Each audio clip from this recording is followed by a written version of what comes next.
प्रभु भल कीन्ही मोहि सिख दीन्ही, मर्यादा पुण्य तुमरी कीन्ही। ढोल गंवार शूद्र पशु नारी, सकल ताड़ना के अधिकारी। सनातन धर्म से द्वेष रखने वाले आजकल बड़ी ही चालाकी से, धृष्टतापूर्वक, षड्यंत्रकारी विधि से हमारी समाज को तोड़ने के लिए अलग अलग तरीके से अपनी कला का अद्भुत प्रयोग कर रहे हैं और हमारे समाज में जातिवाद की खाई को बढ़ाने के लिए हर असफल प्रयास कर रहे हैं। असफल कह ले या कह ले कि काफी हद तक सफल भी हैं, क्योंकि हमें उस बात का जवाब देना नहीं आता। हमें जब तक स्वयं हम बात को समझेंगे नहीं, तब तक हम विरोधियों को सही तरीके से जवाब नहीं दे पाएंगे। देखिए, किसी भी चौपाई को, क्योंकि उनको हमारे धर्म ग्रंथों में किसी प्रकार की कोई कमी नहीं लगी, उनको भी पता है कि सनातन धर्म सर्वश्रेष्ठ है। सनातन धर्म, विज्ञान भी सनातन धर्म से ही निकला है।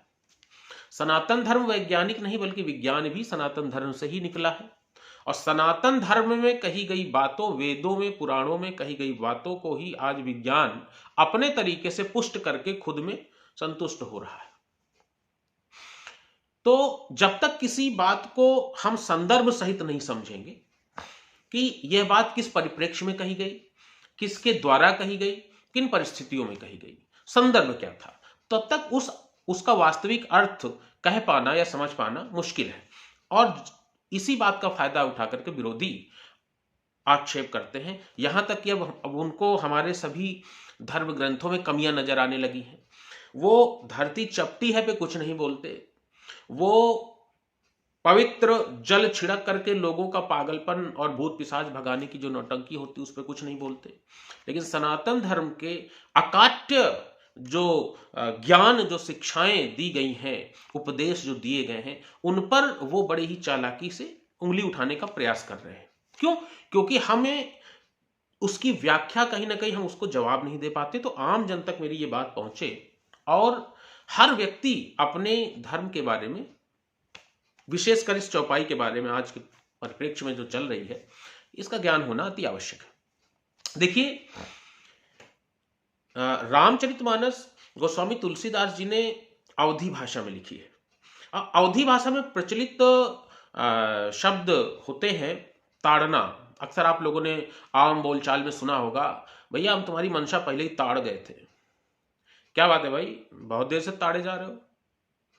भैया मैं आता हूं, जरा मेरे बच्चों को जरा ताड़े रहना, मैं लौट करके आता हूं 2 मिनट में। तो ये एक आम बोलचाल की भाषा है। अवधी भाषा में बहुत सारे शब्द, आप जब रामायण श्री रामचरितमानस को पढ़ेंगे तो मोरी, कबहू, तो ही सिखावन, ये सब अवधी भाषा है। तो उसको समझने के लिए आपको सबसे पहले संदर्भ समझना है। अब संदर्भ समझने के लिए हम आते हैं सुंदरकांड के 57वें दोहे से। यहां से शुरू करते हैं कि जब भगवान राम द्वारा समुद्र पर पुल बनाने की बात आई, भगवान राम बहुत अनुनय विनय करते हुए समुद्र देव से उन्होंने प्रार्थना की कि हे समुद्र देव, हमें रास्ता दीजिए, हमें लंका पर जाना है, इस पार से उस पार जाना है। तो समुद्र देव ने प्रकट नहीं हुए। समुद्र देव, अब उसके पीछे भी कारण था। हम ये नहीं कह सकते समुद्र देव का अभिमान था, लेकिन कारण था। तब भगवान राम ने कहा है यहां पे 57वें दोहे में कि विनय न मानत जलद जड़ गए 3 दिन बीत, और बोले राम सकोप तब भय बिनु हो ही न प्रीत। ये समुद्र देव के लिए भगवान राम जी ने कहा है। लक्ष्मण बान सरासन आनु, शोषों बारिद बिसी कृसानु, और सट सन विनय कुटिल सन प्रीति, सहज कृपन सन सुंदर रीति, ममता रत सन ज्ञान कहानी, और अति लोभी सन विरति बखानी, काम क्रोधी सम कामी हरि कथा, ऊसर बीज बय फल जथा। ये संदेश, ये ज्ञान, ये उपदेश भगवान राम ने अपने सभी भक्तों को, हमको, समाज को देने का प्रयास किया। अब इसके आगे आते हैं। अब आप समझ रहे होंगे इसका ढोल गंवार शूद्र पशु नारी से क्या मतलब है। देखिए, जब एक चौपाई कह के आप उसका अनर्थ लगाएंगे तो वो बात सही नहीं है। पूरे संदर्भ को समझना पड़ेगा और भाव को, संदर्भ से अधिक, शब्द से अधिक उसके भाव को समझना आवश्यक। तो जब समुद्र देव की तरफ भगवान राम ने धनुष बाण उठाया, लक्ष्मण बाण सरासनानु शोषम वारिद विचित्र सानु, तो उसके बाद समुद्र देव प्रकट हुए। मकर उरग झस गन अकुलाने, जरत जंतु जलनिधि जब जाने, और कनक थार भरी गनि मणिगण नाना, विप्र रूप आयौ तजमाना। यानी कि जब समुद्र देव ने भगवान राम का क्रोध देखा और भगवान राम का यह स्वरूप देखा, और उन्होंने देखा कि भगवान राम ने जैसे ही धनुष में बाण चढ़ाया, अग्नि बाण, तो समुद्र के जीव में उथल पुथल मच गई। वहां पे अग्नि का प्रकोप हो गया, समुद्र में तेज लहरें उठने लगी। समुद्र देव डर गए और समुद्र देव ने विप्र रूप धर करके, ब्राह्मण रूप धर के प्रकट हुए। कहा हुआ है कि मकर उरग झस गन अकुलाने, यानी कि समुद्र के अंदर रहने वाले सांप, मगरमच्छ, मछलियां, ये सब व्याकुल हो गए। तो मकर उरग झस गन अकुलाने, जरत जंतु जलनिधि जब जाने, कनक थार भरी मणि गण नाना, विप्र रूप आयौ तज माना। और तब इस समय काकभूषुंड जी ने गरुण जी को संदेश देते हुए कहा कि काटे पे कदरी फरे, कोट जतन को सींच, और विनय नमान खगे सुन, डाटे पे नव नीच। अब यहां से शुरू होता है, यहां पे एक शब्द आता नीच। तो बहुत सारे लोग एक षड्यंत्र के अंतर्गत अनर्थ बनाने के लिए कहेंगे नीच शब्द लिखा हुआ देखिए। अब नीच माने शूद्र से जोड़ दिया, नीच माने जाति परक हो गया, नीति माने जातिवाचक हो गया। तो यहां पर जो नीच शब्द दिया गया है वो जातिवाचक या जाति परक नहीं दिया गया है। यहां पे कहा हुआ है विनय नमान, यहां भाव स्वभाव की बात करी गई, उसके कर्म की बात करी गई, उसके कार्यों की बात करी गई है कि विनय नमान खगे सुन, काटे पे कदरी फरई, कोट जतन को सींच, और विनय नमान खगे सुन, डाटे पे नौ नीच। तब जब समुद्र देव प्रकट हुए तो समुद्र देव ने प्रार्थना करी भगवान राम से, सभय सिंधु गई पद प्रभु के रे, क्षमहु नाथ सब अवगुण मोरे, और गगन समीर अनल जल धरनी, और इनकई नाथ सहज जड़ करनी। गगन समीर, समुद्र देव ने कहा कि हे प्रभु, मैंने अभिमान स्वरूप मैं आपके आवाहन पर मैं प्रकट नहीं हुआ, इसके लिए मुझे क्षमा करें। मैं अभिमानी, मैंने ये गलती करी है, मैं मुझसे ये जो काम हुआ है, मेरे द्वारा जो किया गया है निकृष्ट है, क्योंकि सभी वेदों में कहा गया है कि आपकी आज्ञा का उल्लंघन नहीं हो सकता, आपकी आज्ञा का उल्लंघन नहीं किया जा सकता। हे प्रभु, मुझसे इस गलती के लिए मैं आपसे क्षमा मांगता हूं, आपके चरणों में अपना सर रख के क्षमा मांगता हूं। सभय सिंधु गई पद प्रभु केरे, क्षमौ नाथ सब अवगुण मेरे। और तब समुद्र देव कहते हैं, बस ये इंपॉर्टेंट चीज है, यहां से समझना है कि गगन समीर अनल जल धरनी, और इनकई नाथ सहज जड़ करनी। यानी कि गगन आकाश, समीर हवा, गगन समीर अनल अग्नि, जल और धरनी, इनकई नाथ सहज जड़ करनी। इनका स्वभाव, इनकी प्रवृत्ति जड़ प्रवृत्ति है, और आपकी ही आज्ञा से माया ने तब प्रेरित माया उपजाए। सृष्टि के लिए आपकी ही आज्ञा से माया ने इन्हें रचा है, और इनका स्वभाव जड़ है। ये अपने स्वभाव से बदल नहीं सकते, ये अपने स्वभाव पर अडिग हैं, और ये आपकी ही आज्ञा है। और यदि ये अपना स्वभाव बदलेंगे, यानी समुद्र अगर बीच से दो खंड होकर के रास्ता दे देगा, तो ये समुद्र की मर्यादा के विपरीत होगा, और ये भगवान द्वारा बनाई गई सृष्टि की जो मर्यादा है, जो नियम है, उसका उल्लंघन होगा। यही बात समुद्र देव भगवान राम से प्रार्थना स्वरूप कहते हैं कि गगन समीर अनल जल धरनी, इनकई नाथ सहज जड़ करनी, तब प्रेरित माया उपजाए। और सृष्टि हेतु सब ग्रंथ निगाए, यानी इनका जो जड़त्व है, ये स्वभाव है, आप ही के द्वारा दिया गया है। और प्रभु आयसु जय कहां जस आई, और सो तई भांति रहे सुखलाई। जैसा आपने बनाया है, जो स्वभाव आपने दिया है, हम उनको उसी स्वभाव में रहने में सुख की प्राप्ति होती है। अतः हे प्रभु, ये मैंने गलती करी है, मेरा स्वभाव निम्न स्तरीय है कि मैंने आपकी आज्ञा का उल्लंघन करते हुए मैं प्रकट नहीं हुआ, लेकिन ये मेरा स्वभाव है और ये स्वभाव आपने ही बनाया है, मैं उसका पालन कर रहा था। तब उन्होंने उदाहरण देते हुए कहा, जब उन्होंने कहा कि नहीं मुझसे धृष्टता हुई है, मुझसे गलती हुई है और मुझे मेरी गलती को क्षमा किया जाए, और आपने जो क्रोध दिखा करके मुझे मेरी गलती का एहसास कराया, शिक्षा दी कि मुझे आपकी आज्ञा पर तुरंत प्रस्तुत होना चाहिए आपके समक्ष, मैं उसके लिए क्षमा मांगता हूं। और तब समुद्रदेव ने उदाहरण देते हुए समुद्रदेव ने भगवान राम से ये बात कही कि प्रभु भल कीन्ही मोहि सिख दीन्ही, मर्यादा पुनि तुम्हारी कीन्ही। हे प्रभु, आपने मुझे बहुत अच्छा किया, आपने मुझे शिक्षा दी। यहां बात देखिए, शिक्षा है, साफ साफ तो लिखा हुआ है प्रभु बल कीन मोहि सिख दीनी। और उसी की अगली लाइन कहते हैं समुद्रदेव, ढोल गंवार शूद्र पशु नारी, सकल ताड़ना के अधिकारी। यानी जो पहली लाइन उन्होंने कही कि प्रभु भल कीन मोहि सिख दीन्ही, उसकी अगली लाइन कह रहे हैं वो, ढोल गंवार शूद्र पशु नारी, सकल ताड़ना के अधिकारी। यहां ताड़ना शब्द का मतलब है, मैं आपको बता दूं, ताड़ना शब्द का मतलब है परखना, ताड़ना शब्द का मतलब है संरक्षण, ताड़ना शब्द का अर्थ है शिक्षा देना, निगरानी करना, संरक्षण देना, सूक्ष्म दृष्टि रखना, पैनी नजर रखना, ये ताड़ना शब्द है। ये ताड़ना का अर्थ है टकटकी लगा करके देखना, पहचानना और स्वभाव के अंतर्गत उसको संरक्षण देना। उदाहरण के लिए, अब बहुत सारे लोग अर्थ का अनर्थ वो लगाएंगे जिन्होंने हिंदी भाषा की गहराई को समझा नहीं है, या समझते हैं लेकिन जानबूझ करके उसको अर्थ का अनर्थ करते हुए लोगों को भ्रमित कर रहे हैं। मैं आपको हिंदी भाषा की गहराई का थोड़ा उदाहरण देता हूं, फिर आगे बढ़ते हैं। हिंदी भाषा में मैंने, आप लोगों ने सुना होगा, बहुत अच्छा उदाहरण देता हूं, यमक अलंकार का मुझे इससे अच्छा उदाहरण नहीं लगा अभी। सारंग ले सारंग चली, सारंग पूगो आए, सारंग ले सारंग धर्यो, सारंग निकस्यो आए। सारंग शब्द कई बार प्रयोग हुआ।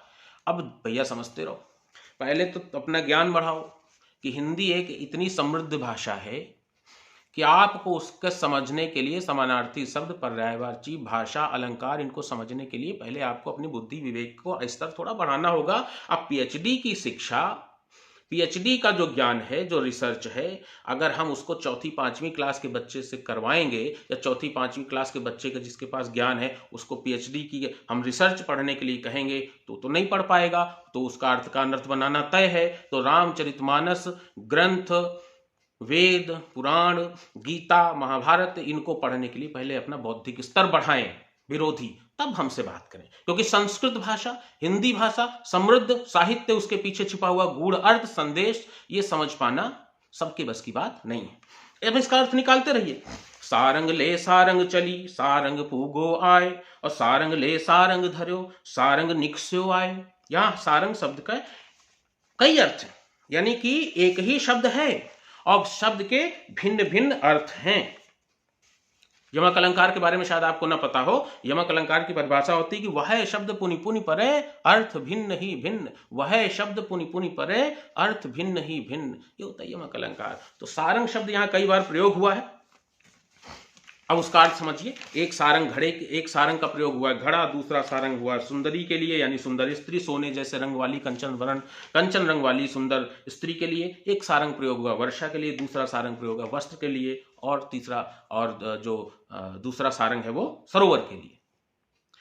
इसी तरीके से एक और है, सारंग ले सारंग चली, कर सारंग की चोट, सारंग ले सारंग चली, कर सारंग की ओट, और सारंग झीनो देख कर सारंग कर गई चोट।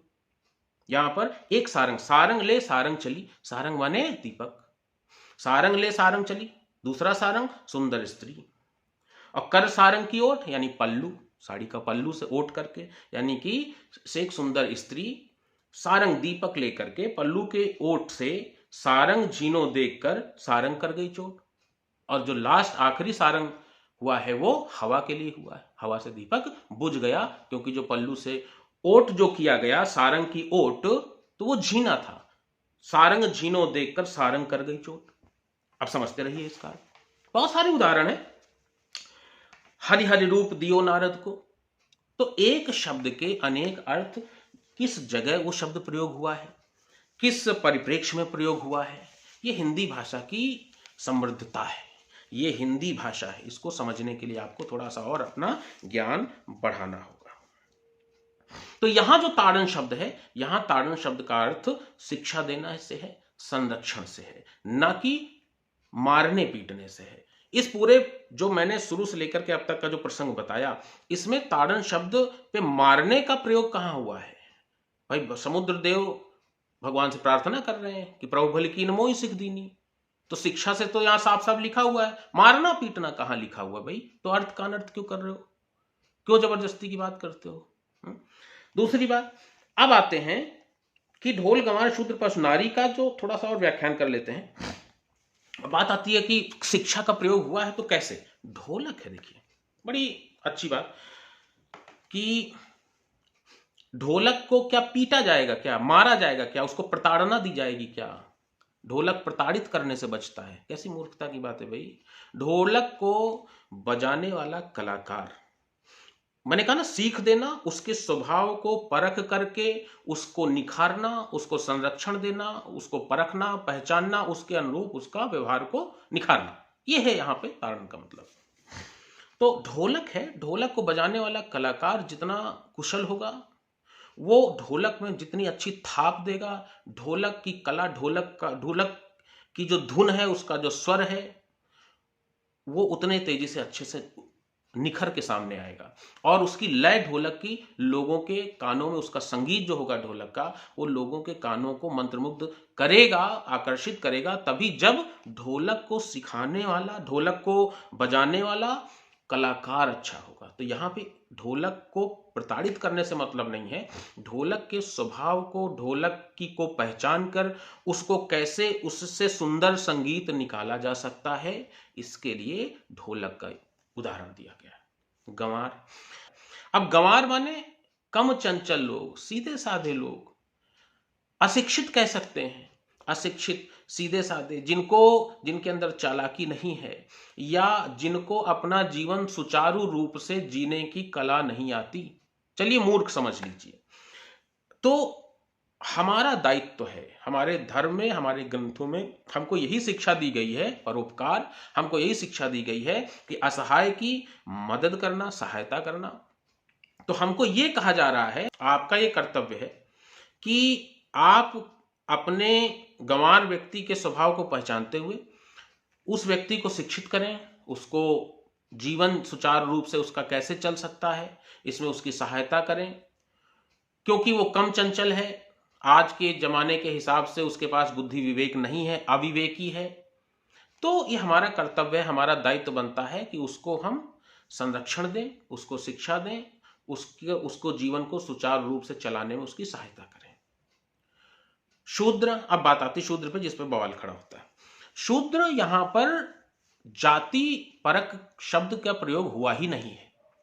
अब आपने एक, जब भगवान हनुमान जी जब माता सीता के पास गए थे, तो माता सीता जी ने उनसे कहा था कि हरिजन जानी प्रीति अति गाढ़ी, सजल नयन पुल कावली बाढ़ी, बूढ़त बिरह जलधि हनुमाना, भयउ तात मोह कहूं जल जाना। अब यहां दो शब्द हैं भैया, जल जाना, तो आप तो कह दोगे कि सीता माता ने कहा था कि तात तुम ना आते तो मैं जल जाती। यहां जल जाना शब्द जलयान यानी जहाज के लिए प्रयोग किया गया है। और हरिजन जानी, तो रामायण के जमाने में हरिजन का मतलब तो शूद्र नहीं हुआ करता था। रामायण जब रामचरितमानस में तुलसीदास जी ने हरिजन शब्द का प्रयोग किया है, तो हरिजन माने हरि के भक्त, ईश्वर के भक्त, ईश्वर के भेजे हुए दूत, ईश्वर के लोग, श्री राम के दूत। हरिजन, हरिजन जान प्रीति अति गाड़ी, और सजल नयन पुल कावड़ी बाड़ी। अबूढ़त बिरहे, हनुमान जी आपको देख करके विरह सागर में डूबती हुई मुझको, जैसे समुद्र में विरह सागर में डूबते हुए मुझको एक यान यानी कि जहाज की प्राप्ति हो गई। तो यहाँ पे जल जाना का मतलब आप कह दीजिए कि उनको जल जाने की बात हुई थी, है ना। तो शूद्र की बात हो रही है, तो शूद्र माने होता है सेवक। यहाँ पे जो शब्द है वो सेवक के लिए, हम मालिक होने के नाते या सेवक जिसकी सेवा कर रहा है, तो उसका कर्तव्य बनता है। सेवक किसी भी जाति का हो सकता है। सेवक ये नहीं है कि सेवक जो आज के तथाकथित आप लोग जिनको दलित बोलते हैं वो सेवक है। सेवक तो किसी भी जाति का हो सकता है। सेवक तो सेवक होता है। राज दरबार में भी सेवक होते थे, ऋषि मुनि के यहाँ भी सेवक होते थे, व्यापारी के यहाँ भी सेवक होते थे, घर में भी सेवक होते थे। तो सेवक के स्वभाव को जान के उसका संरक्षण करना हमारा कर्तव्य, हमारा दायित्व है कि सेवक की आवश्यकताएं क्या है, सेवक के परिवार की आवश्यकताएं क्या है, सेवक का संरक्षण, उसका पालन पोषण, उसको आगे बढ़ाना, उसकी पूरी जिम्मेदारी, पूरा दायित्व ये हमारे ऊपर होता है। तो यदि सेवक को हमारा संरक्षण प्राप्त नहीं होगा तो सेवक का जीवन जीना बड़ा मुश्किल हो जाएगा। और नारी की बात आती है, तो आपको क्या लगता है कि जो पूरी रामायण, रामचरितमानस, पूरी राम कथा नारी के सम्मान की रक्षा के लिए कही गई है, वहां नारी का अपमान होगा? उसमें यह कहा जाएगा कि नारी को प्रताड़ित करिए? ये सोच भी कैसे सकते हैं कि पूरी रामायण में, पूरी कथा में नारी के सम्मान की बात करी गई है। भगवान राम ने तो माता कैकेयी को भी कुछ नहीं कहा, जिनके कारण वो वनवास गए। भगवान राम ने तो मंथरा को भी कुछ नहीं कहा। यहां पर मंदोदरी यानी रावण की पत्नी की न जाने कितनी बार प्रशंसा की गई है पूरे रामचरितमानस में। अगर आप देखें मंदोदरी की, उनकी समझदारी की, यहां तक कि एक चौपाई है, जब भगवान राम ने बाली का वध किया था, उस समय भगवान राम ने बाली से कहा कि मूढ़ तो ही अतिशय अभिमाना, नारी सिखावन कर सिन काना। यानी हे अभिमानी, हे मूर्ख, मूढ़, तुझे इतना अभिमान हो गया कि तेरी विद्वान पत्नी, तुमने अपनी विद्वान पत्नी की सिखाई हुई बात को भी अनसुना कर दिया। यानी कि बाली की पत्नी की भी प्रशंसा हो रही है, मेघनाद की पत्नी की भी प्रशंसा हो रही है। तो यानी कि और उन्होंने कहा है, तुलसीदास जी ने ही कहा है कि जननी सम ना जानई पर नारी, और तिनके मन शुभ सदन तुम्हारी। यानी कि पर स्त्री को जननी सम, माता के समान देखना चाहिए। यदि आप कुदृष्टि डालते हैं तो आप पाप के भागीदार होते हैं। तो जहां पर इतनी सारी बातें कही गई हैं उस रामचरितमानस में, स्त्री के प्रति प्रताड़ना का तो बात कोई सपने में सोच भी नहीं सकता। यहां पर जो ढोल गंवार शूद्र पशु नारी सकल ताड़ना के अधिकारी, यहां पर जो नारी के लिए बात प्रयोग हुई है, तो नारी को भी संरक्षण की आवश्यकता होती है। नारी के लिए हमेशा कहा गया है कि उसके पिता के द्वारा, उसके भाई के द्वारा, उसके पति के द्वारा उसको संरक्षण नारी को मिलना चाहिए, और ये हमारा कर्तव्य है। नारी के स्वभाव को पहचानते हुए, उसकी आवश्यकताओं को जानते हुए, जो भी हमारे से अच्छा हो सकता है वो हमें नारी के लिए करना चाहिए। नारी का संरक्षण, नारी का मार्गदर्शन, उसकी सहायता, उसके जीवन पालन पोषण भरण पोषण की जिम्मेदारी, दायित्व, ये हमारा कर्तव्य है, ये सिखाया गया है। तो ढोल गंवार शूद्र पशु नारी में कहीं पर भी प्रताड़ना की बात नहीं करी गई। जहां पर भी बात की गई है, शिक्षा की बात की गई है। भाषा को समझिए, जानिए, और जो कुतर्क प्रस्तुत करते हैं, जो अर्थ का अनर्थ बताते हैं, प्रयास करिए कि उनको आप अपने तरीके से उनको जवाब दे सकें। जवाब तभी दे पाएंगे जब आप अच्छे से उसको समझेंगे, पढ़ेंगे, जानेंगे। और विधर्मियों का तो काम ही है, वो कभी अन्य धर्मों पे उंगली उठाने का प्रयास नहीं करेंगे। क्यों? क्योंकि वहाँ सर तन से जुदा की धमकी मिलने लगेगी। उनका एक सॉफ्ट टारगेट है हिंदू धर्म, और वो करते हैं क्यों? क्योंकि हम लोग उस झुंड, सर तन से जुदा की धमकी देने वाले झुंड से नहीं आते हैं, तो उसका बखूबी वो लोग फायदा उठाते हैं। और धर्म, हमारे भारतीय राजनीति में खास करके हिंदुओं को तोड़ने का पूरा भरसक प्रयास चल रहा है। और ये बताया जाता है कि नहीं, जो रामायण है, जो धर्म ग्रंथ है, वो केवल ब्राह्मण और क्षत्रियों के लिए है, और बाकी समाज को उनसे काटने का प्रयास चल रहा है। लेकिन ये प्रयास सफल नहीं होगा। ये गंदी राजनीति है। और मैं सभी को इस वीडियो के माध्यम से संदेश देना चाहता हूँ कि भारतीय समाज को तोड़ने का प्रयास बंद कर दीजिए।